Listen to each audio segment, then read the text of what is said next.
Welcome to the JBs Powercast, where we talk about industry news, events, performance parts, trucks and accessories, shop talk, and we'll even do a little bench racing. The JBs Powercast starts now. Morning, guys. Thanks for tuning in on Thursday as opposed to Friday.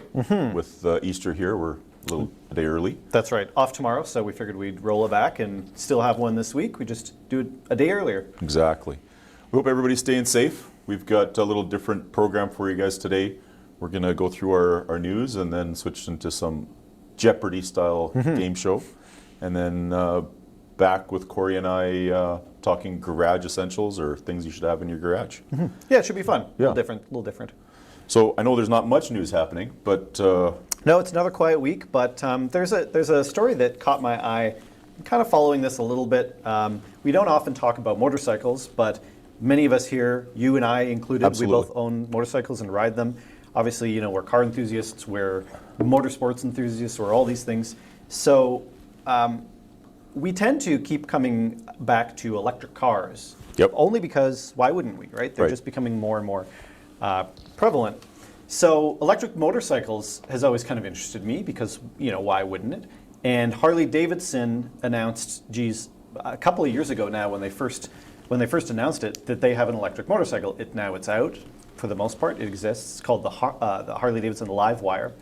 And I think it's just coming out this spring. So there's a couple sort of pre-models that are out in the world right now. Right. And a couple of guys took them down to the track, and these bikes, have you heard them, by the way? Have you heard the sound of this Livewire? I think I did right when they first Yeah. launched it, but That was part of the whole, you know, obviously Harley Davidson as a brand is so closely tied to its sound and its look and its riders and its lifestyle and all of that. And when they said they were doing an electric motorcycle, immediately it was split, right? Huge dichotomy, because that's such an iconic thing to suddenly totally flip on its head, right? Right. And you know, Harley Davidson doesn't really have the history of trying new things and reaching new No, audiences. That's very not true. really their game. Very true. So when they decided to come out with this electric motorcycle, I mean, and it's no secret that, you know, as a company, they need it because their riders, their community, isn't exactly a rapidly growing group of people. Right. So it's interesting that they're taking pretty aggressive measures to try and get new people into it. Anyway, so this Livewire bike, it sounds, to me, it sounds awesome. Right. Now, again, I'm not a Harley guy traditionally. Right. I have never owned one. I probably will never own one. I mean, look at me. I'm obviously not a Harley Davidson guy or rider. Right. But this bike really, really, really caught my attention because it has sort of classic traditional styling, but it's also kind of futury. Right. And the sound of it, obviously they made it have a sound because it Sure. could be totally silent. Oh, yeah, for sure. But they made it almost sound like, I'm going to say like a Jetsons car. okay. But it sounds so neat. When you rev it up, it kind of has this kind of noise. Right. It's really, really, really cool. Interesting. Anyway, so they managed to get one on a track recently, and everyone's curious to know what they run. And they run a pretty consistent 11.6, which is pretty fast. That's moving. That's moving. So obviously Harleys traditionally aren't built as like drag bikes. That's No. not really what they're for. Obviously No. they're cruisers, right? So that's pretty speedy.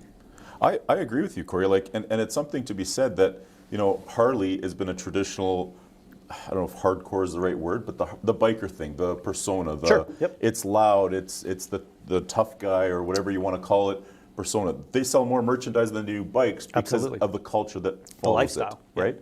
You know, so even a couple of years ago, or even more than that, when they announced that they were going to have a liquid cooled bike. Yes. Like that was That like was a big. That was like whoa, hey, wait yeah. a minute, we're air cooled because that's how we roll. Sure. It shows that Harley's understanding that, you know, although you said, hey, you're not traditionally a Harley guy or wouldn't see yourself buying one, but now they're liquid cooled, now they're coming electric, so they're looking at it going, well, there's more of a demographic to sell to, especially on the bike side. Of course. Brand wise, they're obviously just fine, but on that side, it's like, well, how about an electric? Mm-hmm. And the fact that it spins off an 11.6. I'd like to know how many times it does that before it needs a charge up. a charge up, Yeah, right? I don't know, You yeah. or the range of the bike, you Sure, know, depending, yeah. because again, cars have that, you know, 150 or 200 mile range on the battery. Yeah. But you also can stack how many batteries in the base of a car. Of course, you can lay them all on the chassis. Right. Now, I guess the weight comparison, but what type of battery, how long does it go before, you got to pull in and plug it in? That's a good point. And I mean, Harley-Davidson traditionally, they make big cruiser bikes. It's not uncommon that people will ride them long distance. That's a big part of some of those bikes that they build. And obviously, I don't you look at the bike stylistically, that's not the kind of bike it is. You wouldn't take this on a 2,000-kilometer road trip. But yeah, it's interesting to consider. It's very much it's very much more of a street bike, right? Almost sort of Sportster style. Yep. But yeah, be curious to know what kind of range you get. Yeah. But if you think if it's designed as that commuter style bike, it should be totally. It should be just fine around the city. Yep. Quick. It's nimble. Obviously, from the pictures you tell, it's very sleek and light. So if you're that commuter that uses the bike for the commuter, why wouldn't you want something like that? Mm-hmm. And it's pretty small too. It's not a very big bike. Yeah, they managed to keep the frame surprisingly tight. Right. And I mean, the other thing, it being electric, is like a car. That torque is instant. It's instant, right? Right. So it doesn't really need to make a bunch of horsepower because that's not really the point. Right. But, right. That is the point. And I don't remember what the figure was. In fact, well, the article didn't specifically say. They may not have released it. I just might not have seen it. I don't know what that spec is, what that torque spec is. But either way, it doesn't really matter because you're sitting on it and you hit it and you're gone. Right. Yeah. I would imagine that with the torque from an electric, I mean, that'll be a wheelie standing bike instantly. It should be, right? It should be. It depends on how the weight's proportioned in Totally. it. And I don't know if they do some sort of torque vectoring algorithm where it's instant, but so you don't lays it out fall for the you. hell off the back. Right. Yeah, it's sort of gradually. I don't know. What about transmissions or clutches in the bike? Did the article say anything on that? No, is it didn't. A No, it 5-speed, didn't. 6-speed? I don't think it is. I don't know for sure. It didn't say. As far as I know, it's not a traditional 5 or 6 speed like you'd find in a V. Right. And when you listen to it, when it launches, you can hear the power band from the electric motor, and it doesn't sound like it's going through any gears shift. at all. It's very much very linear. So Okay. I don't know if it's like a direct drive deal. I don't know. That would be kind of cool, but yeah, I'm not sure. That would be actually really cool on a direct drive or the sled style clutch that tightens as you go. I mean, that would be, again, for city purpose, perfect. Mm-hmm. On the throttle, off the throttle, and you're kind of going through. That's interesting. I wonder, I guess we could ask the viewers, for the listeners, would you buy an electric Harley? Yeah, for those that own one now, is that something that you've traditionally bought Harleys, or you have a couple, the city one, the big cruiser one? Would you switch it off to an electric? Yeah, I know a couple Harley owners, and I know I've had this conversation earlier when the bike was first announced, and the immediate reaction was like, "Hey, have you seen this bike? What do you think?" Yeah, it's neat. Hell no, I'd never buy one. Which I think is actually the point of why they're making it. Right. They're not trying to convince the people that already own them. Right. Those customers are their customers. Are their right? guys? Yeah. Yeah. They're I not think it's the switching. guys like me maybe that wouldn't traditionally buy into a Harley and that whole culture and lifestyle just because it doesn't align with me, and then go, that's actually pretty cool. I'm interested to check that out and ride it. And again, it's different enough that it hits a lot of boxes that the other bikes didn't. Right. Yeah. Yeah. And I'm sure it won't be far along until you start seeing the other brands, the Yamaha, Honda, Kawasaki, Absolutely Ducati. not. No. Like- I'm actually surprised that Harley was the first one to do it. Not that there aren't other electric bikes, but Right. they're pretty niche market things. Sure.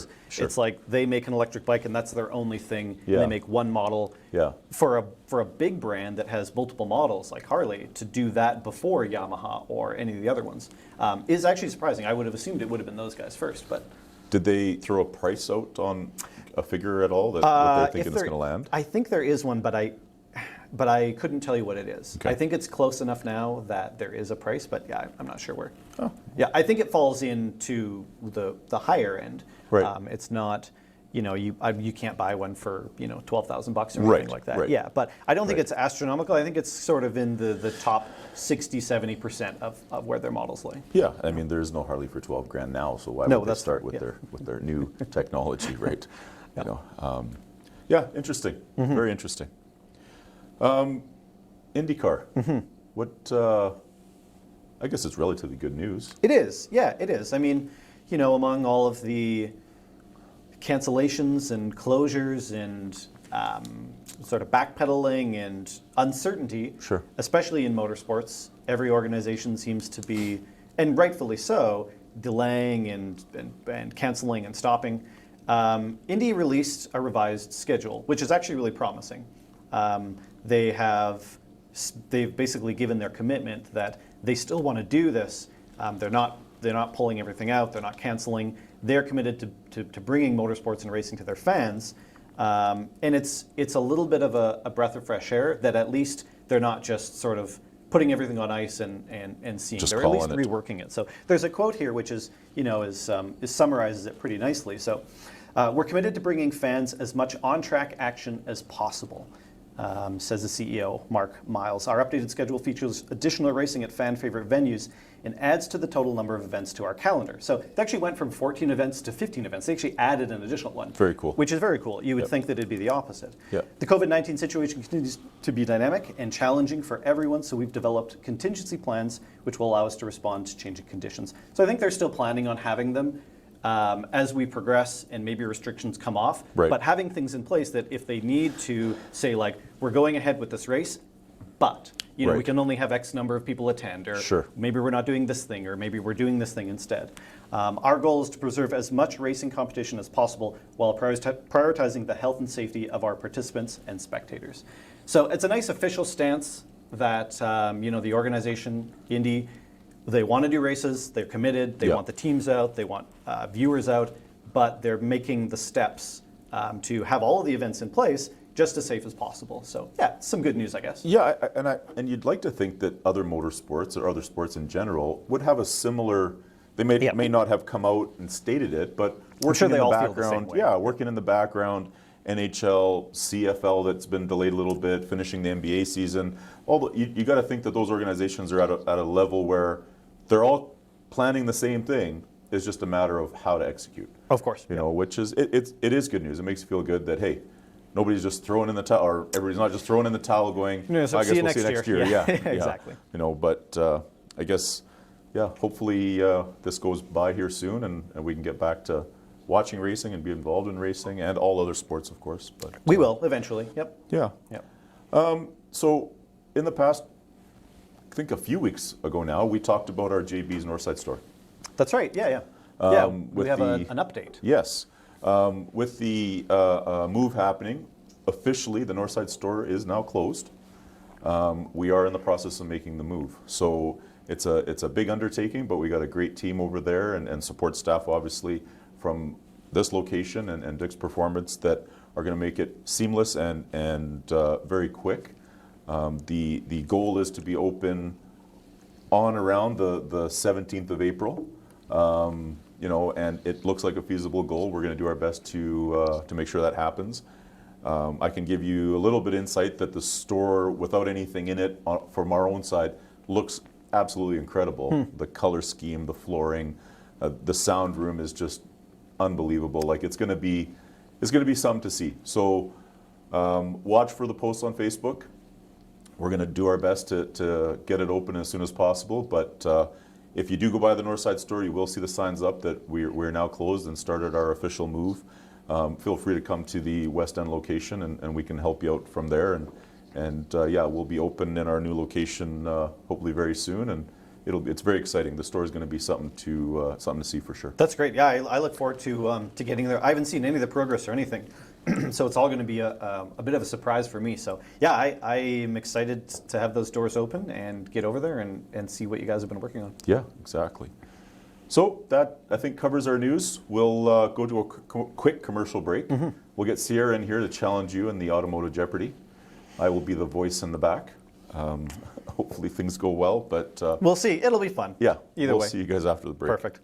Free shipping available now. Get the best selection of truck accessories at jbspowercenter.com. The best prices now with fast free shipping. When you order by 4 p.m. Mountain Time, we will ship your order same day. Shop online now and you get 100% satisfaction guaranteed at Canada's place for truck accessories, jbspowercenter.com. If you love your car, you need to subscribe to JB's YouTube channel right now. Why, you ask? You get the latest updates and footage from local events, You stay up to date on the latest products. You get to see cool vehicles that come through our shop. And you get the latest information on upcoming contests. Who doesn't love free stuff? And if that's not enough of a reason, consider this. Do you like to support local businesses? JBs is Alberta owned and operated, and we've been in the industry for over 54 years. In that amount of time, we have been upgrading our customers' cars from mild to wild and helping them attain goals of awesome performance. If you love your ride, do yourself a favor and subscribe to our channel today.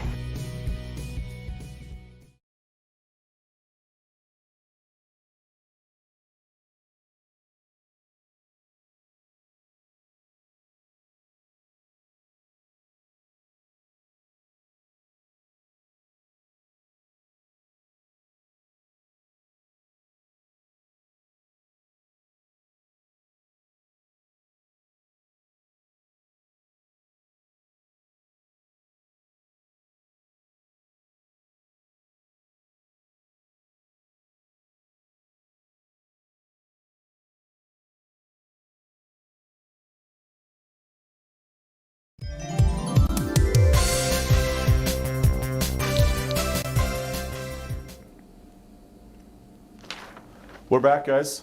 I get to, like I said, voice in the background. We're going to try something different today. Hopefully it's going to be fun and interesting to see what the answers are. So we're going to play Automotive Jeopardy. Basically 3 categories. There's value in each category. But in the end, I'll decide the winner. So That's fine. We'll just go with And we're definitely going into this blind. Yeah, we have yeah. no clue what's going on. No, If so this is even this should be interesting. car related or what. So we'll go through the categories here. Okay. First category is TV and movies. Okay. Second category is multiple choice. And the third category is classic muscle questions. Sure. So That money's coming straight out of Adel's bank account? Yeah, how are or- we getting paid Sure. out on this? Yeah. in IOUs. Oh, Yeah. Oh, great. Better great. than cash. Add it to my tab then. Yeah. Exactly. I think I have a couple of IOUs with you anyways, Corey. For chocolates, I think, back in the summertime. But ladies first here, go ahead and pick a category and pick a value. Okay, let's do multiple choice for 200. All right. So Wait, are we both answering? yes, you both will answer Thank the you. question. Perfect. Yeah. So multiple choice for 200. What percent of the world's population drive on the right side of the road? A, 10%, B, 33%, C, 50%, D, 65%. I'll give you a few seconds to answer.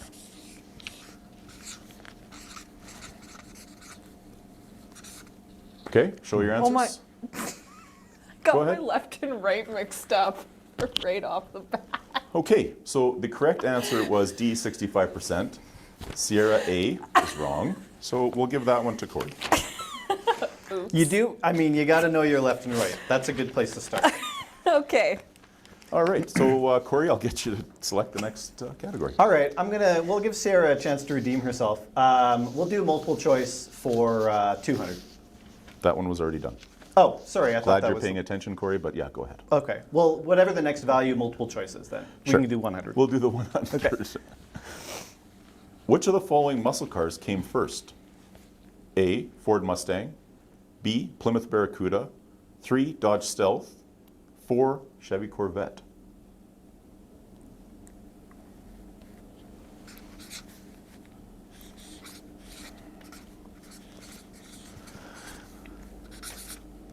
All right, guys, show the answers. Both are wrong.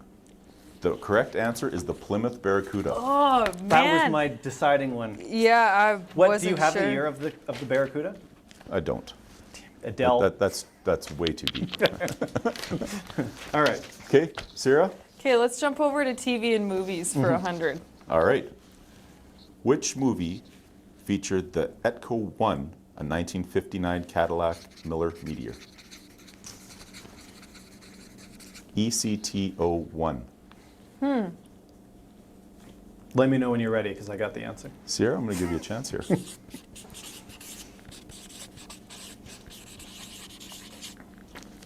Okay, let's see the answers. The correct answer is Ghostbusters. Okay, I went with Step Brothers. All right. It's a good second choice. Yeah. I would never have known what the name of that car was. No? Ever. No. Really? No, I had thought no that clue. Echo 1 was the giveaway. With me too. It was Yeah. absolutely the giveaway. You know what? It does show age though, Corey. That's true. I've yes. seen Ghostbusters once in my life.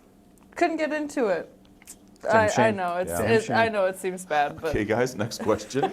Okay, Corey? let's do TV and movies for 200, please. All right.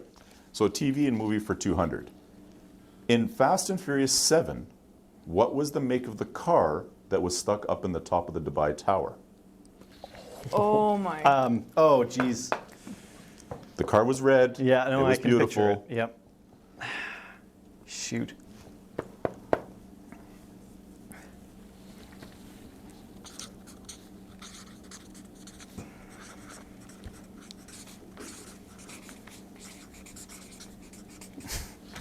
Okay, guys, let's have a look. No.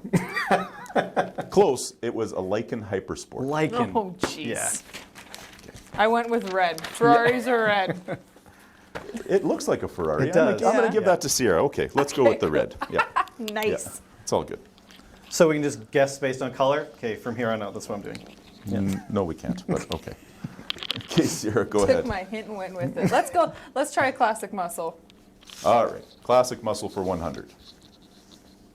What was the most obvious feature of the 1970 Plymouth Roadrunner Superbird? Why are these all Mopar questions? Because Adele's writing them. Yeah, this sucks. Basically, Superbird. Think of it. Think of Cars. Think of the movie Cars. Think of the blue car. Man, What was you're the really, feature? you're really leading the witness here, Okay, Adele. okay. We're trying to make it competitive, Corey. Okay, let's see the answers. Yeah, it's the big wing is the correct You know answer. the Roadrunner? Well, the yeah, I big, wrote huge- the big ass wing, so Yeah. Okay. Okay. Very good. Sierra, go ahead. Pick the next category. Oh boy. All right, let's do another classic muscle. All right. The Chevy Camaro was introduced as a direct competitor to which car?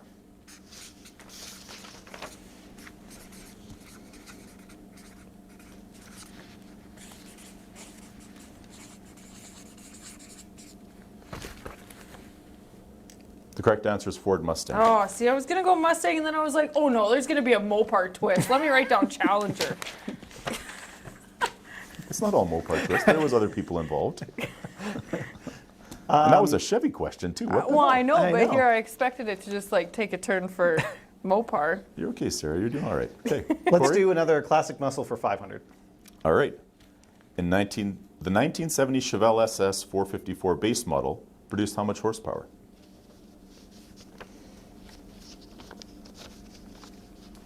That's a good question. You're damn right it's a good question. What year did you say? 70. 70.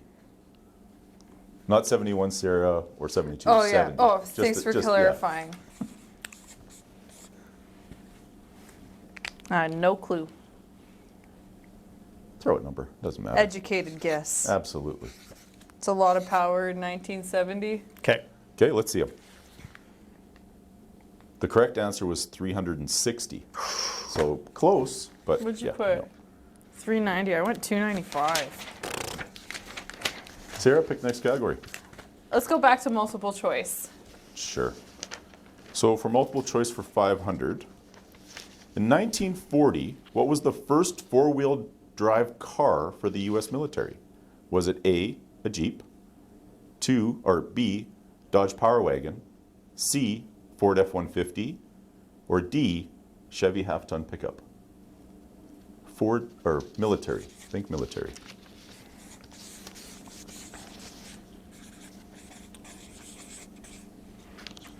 Okay, what do we got? The correct answer was Jeep. Yeah. You know what? I'm thinking about it, and then I'm like, no, Jeep's too easy. Of course it's going to be a Jeep. No, they probably use an old Power Wagon or something. No. Let's do the last multiple choice for 1,000. Okay. Last multiple choice for 1,000. What was the first manufacturer to produce a four-wheeled road traveling carriage?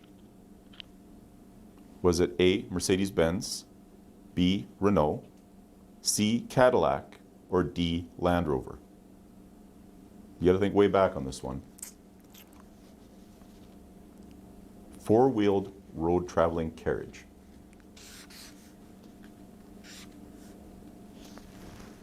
Just to throw this out there, our camera/producer, Steve, is the one that came up with this one, because damn, this is tough. Yeah. Yeah, I don't know. It's a good thing about multiple choices. You A, can B, just guess. yeah. Yeah. Most of my high school grades were based on multiple guess. Okay, But ready? Yep. Okay. you both got it right, Mercedes-Benz. Oh, really? Nice. There we go. All right. Go ahead. Sarah, go ahead. Let's go TV and movies for 500. Okay. For 500, what was the make and model of the wagon from that 70s show? Ooh, that is a good question. Oh, my Netflix is coming through on this one. Shoot. Oh, man. Who makes that thing? Just tell us what it is, and that's Okay. good enough. This is going to be Yeah. funny. Okay, All go right. ahead. Ready? Here we go. Sarah's got it. It's a Vista Cruiser. I don't know. Yeah, not a Ford, Corey. Not a Ford. It's an Oldsmobile Vista Olds, Cruiser. yeah. Yeah, Olds Okay. Vista Cruiser. Well done, Sierra. Well done. Nice one. Perfect. Thank God for Netflix. Binging all that TV. Yeah, exactly. Finally I've paying off. watched that 70s show so many times. I could not get that one. All right, Corey. Let's do classic muscle for 1,000. All right. In what year did Chevrolet produce only 43 Corvettes and destroyed 42 of those due to quality standards? What year? Yep. It's $1,000 questions are no joke. Yeah. You don't get money for nothing. Yeah.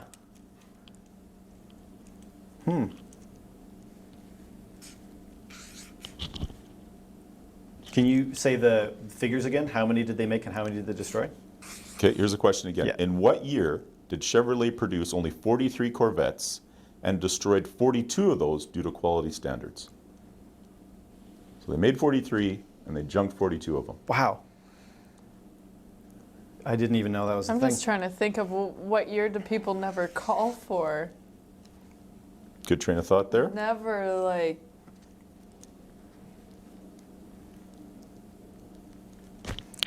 I got the first two numbers, and that's about it.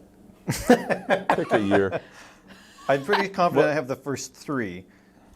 Did you say you have the first two? Yeah, I got it. I have Really a weird feeling really it starts narrowed with a 19. Oh, Okay. Somewhere in the last 100 years. Yeah, Yeah, we'll just take a guess because we don't know.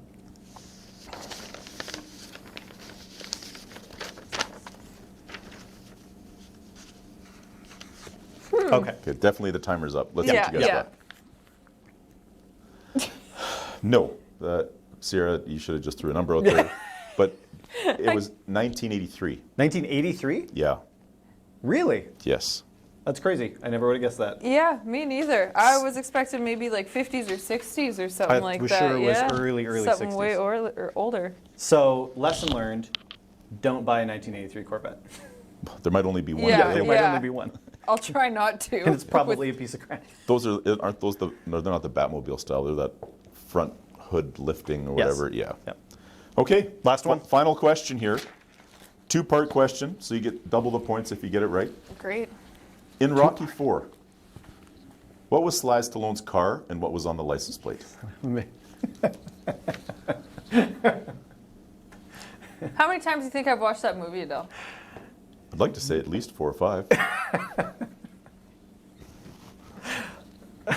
You've never watched Rocky IV? I have seen it exactly one time. Because you I call could. yourself a movie buff. I never called myself a movie buff. I said I like movies.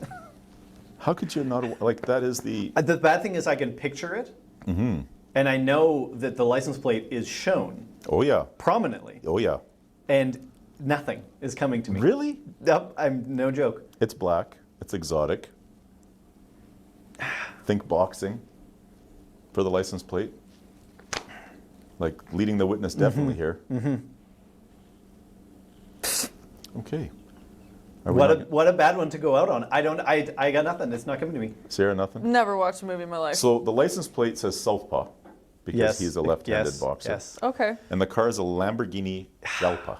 I was going to say a Lamborghini of some sort. I was thinking it was an old Lamborghini or Ferrari, but it was something Italian. Yeah. Oh, well. I mean, he is Italian. I mean, that's the whole Makes sense. Italian That's the whole stallion. thing. Yeah. But Sarah, homework for you. Rocky Yeah. IV. I got schooled. Rocky IV. Yeah, okay. It'll change your life. Rocky IV and Ghostbusters. The first Ghostbusters classic. No, just never watched it. Was anyone actually keeping score? I was sort of. Yeah. Yes, Corey, you did win. Thank you. Yeah. Congratulations. Just wanted Oh. to make it That, official. that you beat Sierra, who probably hasn't watched nearly the amount of movies and things that you've done. No, it doesn't feel like a good victory, I'll say that. But I'll take it nonetheless. I'm definitely a TV person over a movie person. Okay. So Okay. Awesome. Well, that was fun. I like it. Yeah, that was fun. We should do that again. Yeah. I guess that wraps up our little game show bit. We'll take a second quick break, and then we'll be back. Adele and I will have one quick little last chat before we wrap things up today. Thanks, guys. Hey guys, it's Sierra here with JB's Power Center, and I'm here to tell you about Paramount's new line of Impulse Series grills. The Impulse is a full replacement grill and shell available for all late model GMC, Chevy, Dodge, Ford, Toyota, and Nissan applications. The unique styling of the grill features a matte black finish, a honeycomb design, and 3 amber LED lights which will improve the look of any truck. Get your new Impulse Series grill in store or online at jbspowercenter.com. Free shipping available now, and get the best selection of name brand performance parts and truck accessories at jbspowercenter.com. The best prices now with fast free shipping. When you order by 4 p.m. Mountain Time, we will ship your order same day. Shop online now and you get 100% satisfaction guaranteed at Canada's place for performance, jbspowercenter.com.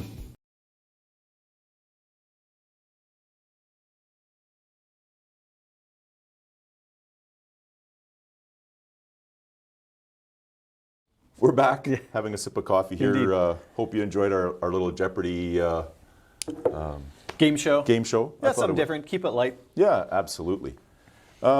Next segment, garage essentials. Is that what we're Yeah, gonna kind of? I think the idea is, we've got some people spending some more time at home. Spring is literally right around the corner, which means that I know for me, it's the traditional, April, May, get in the garage and start to clean it out. You bet. And make sense of it.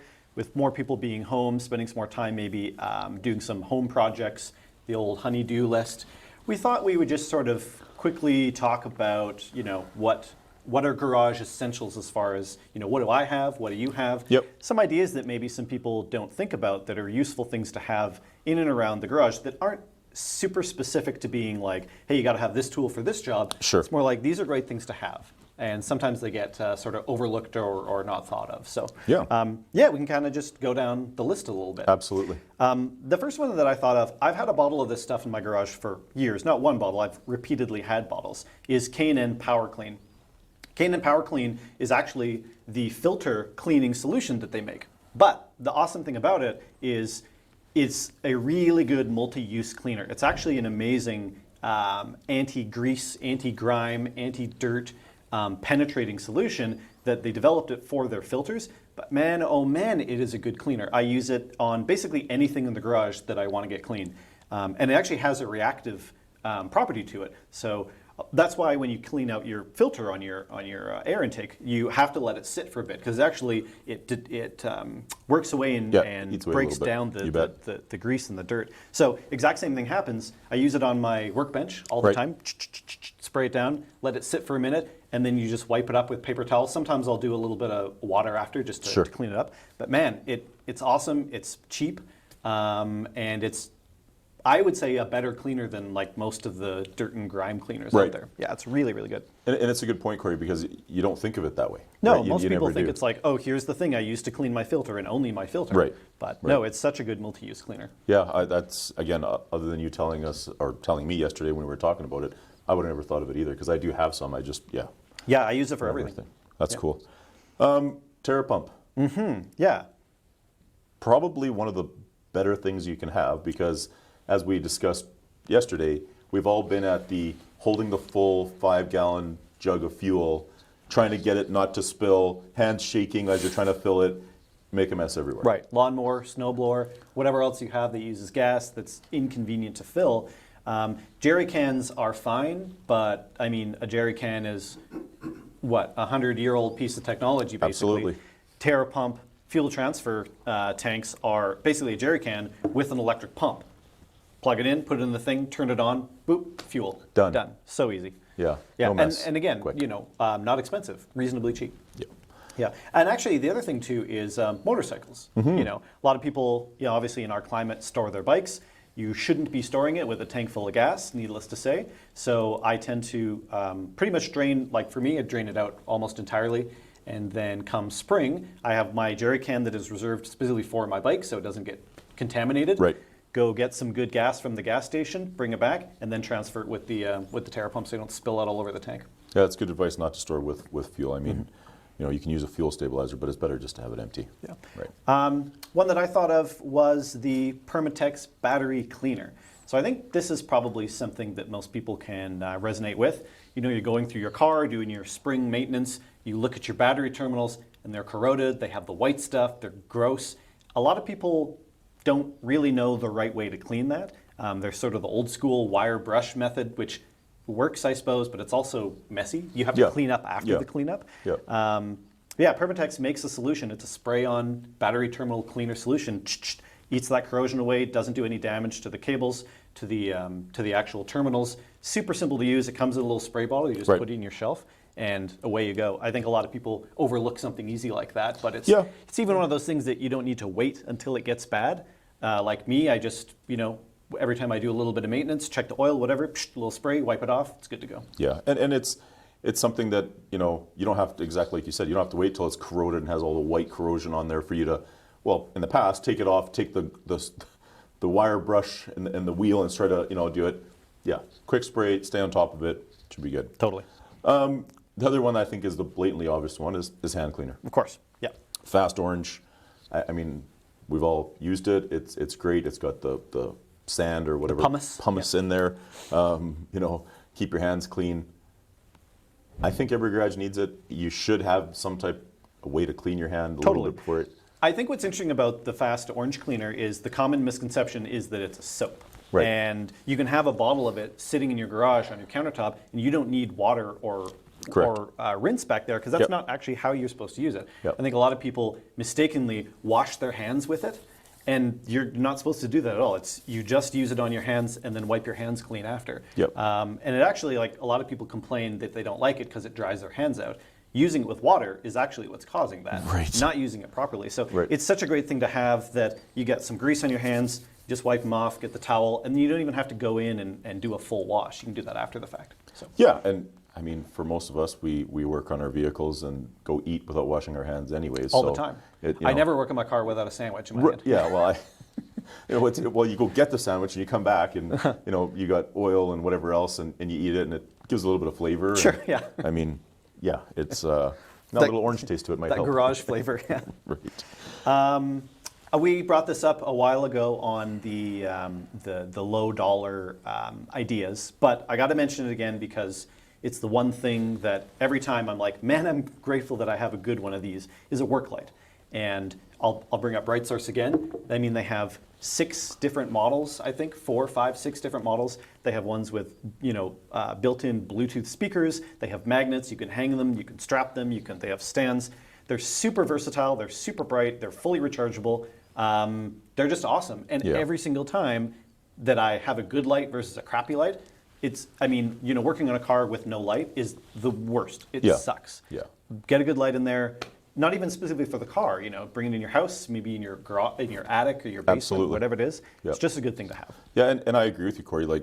I don't know that, I know my garage for sure, the lighting is adequate. I mean, there's some bulbs up on the roof, but you have the hood up or you're under the car. I mean, having that LED light, especially with the BrightSource product that you can choose the size and the light they put out is incredible. Mm-hmm. There's no...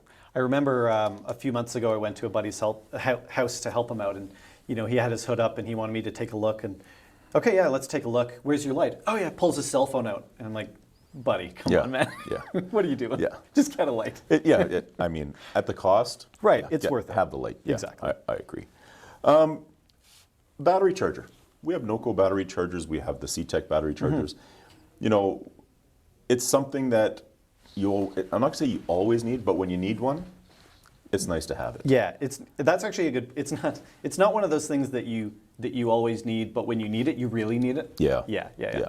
And with that, having your battery tendered for the winter and maintaining the battery helps and save money on not having to buy a new battery every year. Yep. With the temperatures we get, -50, that'll kill a battery, especially if it's been sitting for a few months. In the same breath, we talk, always have a set of booster cables in the garage, right?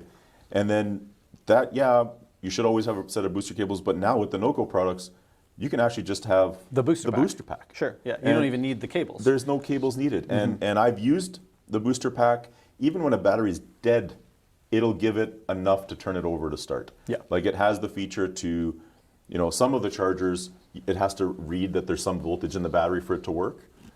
The NOCO one, it literally It's got enough juice to crank all the way through. To crank a vehicle over that's stone dead and you can't come. So, I mean, I would say that booster cables 20 years ago, 15 years ago, Today, you can have the booster cables, but having a jump pack, that is the future, and it's quick, it's easy, it sits in the glove box, and you could help anybody out, including yourself, if it ever came to it. Totally. And for anyone that puts a car away for the winter, you've got a toy, you've got your summer car, or maybe you've got a motorcycle again. I know I take the battery out of my bike every year and put it up on a shelf and just keep it trickled so that I don't have to worry about batteries. They're not cheap, and it blows my mind that there's people that buy a new battery almost every year because they're like, well, another dead battery. It's like, there's a better way, right? Yeah, you absolutely. can recharge them. Yeah, it's just the temperature, right? That destroy. I mean, if your garage is heated, and it might hold, but it's still better. No, you've got it sitting in a cold, steel frame for X number of months at X temperature. It's done. It's done. Yeah, and there's no bringing it back, right? No, once they go that bad, they're done. Yeah. I guess we'll just jump the list here a little bit. Sure, yeah. For cleaning, brake clean. I mean, I've got 10 cans of it. I use it to clean my hands. To me, it's the best universal cleaner. In a aerosol shoot at that type of cleaner that you can get. I think the misconception with brake cleaner is that it's really harsh. Right. Is that you would never want to use it on any it's. I think a lot of people think that it's a harsh, strong chemical, and it's a very effective cleaner. But people are afraid to get it on anything other than the thing they want to spray it on. Right. Right. You're doing your brakes or whatever, and if it, oh shoot, I got some on my coil spring. Wipe it off real quick. No, it's fine. It's not going to be bad. No. I mean, it's a great cleaner. It is charged, so you can actually shoot up and clean places. I mean, you can spray it on the garage floor and wipe up, the mess that you made. Totally. Yeah. It never fails that you are going to make some type of a drip, a tranny drip or something in it. It works. It's quick. It's very inexpensive. Yeah, I think brake clean is the go-to. That and kitty litter, right? Yeah, kitty litter. Yeah, for all those oil spills. Yeah, exactly. Transmission fluid spills, etc. Yeah, it happens. It happens. We can talk real quick about this. Is not even necessarily car specific. Well, it is, but a good set of tie-down straps and tow ropes. Even if you don't tow anything, specifically, having a set of straps, you never know when you might need to put something on the top of your truck, or you might have something at the back that you just need to strap in. You bet. It's sort of one of those universal, again, it's like you don't really need it until you do need it, then if you don't have it, you're super duper screwed. Yeah, and I agree with you. And you don't have to drive a truck to have a tow rope. I mean, in the winter, if you had some type of a rope and something was to happen to you and somebody pulled up with a truck that didn't have, hey, I've got give me a pull and get you out, right? So it's nice to have in the garage. Again, like you said, not a necessity, but having, like you said, securing any loads that you have or anything that you're moving, it never hurts to have them in the garage for sure. Yeah. Silicone, RTV silicone. This is an interesting one, Explain that one. Well, it seemed, every time I go into my garage, and the garage is kind of the hub for the house repairs as well. Of course, yep. So I've got the RTV quick gasket silicone. I've got the marine grade stuff from Permatex. And I'll be honest with you, if there's something around the bathtub, I use it. Why not? Why not, right? I mean, it's there. It's, again, inexpensive, good to have. If you are a project guy, it seems like you always got to, seal something. I mean, and no guy can seal something, go, oh, that's never going to leak, because Right. it leaks right after. Sure. I mean, that's just the way it is. I guess the nice thing about a lot of these products is they're designed for a specific purpose in the automotive world, but they apply potentially to a lot of other things. House projects or other things in that car. You bet. That it's like, hey, this is a silicone gasket maker, but Yep. also all it's doing is creating a bond and a seal, which you can Yep. use in 100 different applications. Exactly, and the lock rate, the Permatex lock rate thread sealer, or it's the same as the white tape that you use. Yep. Automotive, great, but in the house, fixing the tap, perfect as well. Also need it. Right. And you don't have to make that second trip out to Home Depot or wherever to buy the little roll of extra stuff when you basically have it. It's doing the same job. Exactly, exactly. So, I mean, again, not a necessity in your garage isn't complete without it, but if you had it, you're not doing the Home Depot run because, Exactly. hey, it's available in the garage. Yeah, I mean, I think it's a pretty common thing. The Home Depot run is one of those things that it's like, okay, we're doing this job today. I got A, B, C, shoot. All right, off we go to Home Depot. Okay, I got D, ready to do this job. Shoot, I need E. Yeah. Why didn't I think of that? Exactly. So there's some things that they don't seem necessarily like common household items necessarily, but they fill that gap, and they are car products, but they're also super useful to have. 100%. Yeah.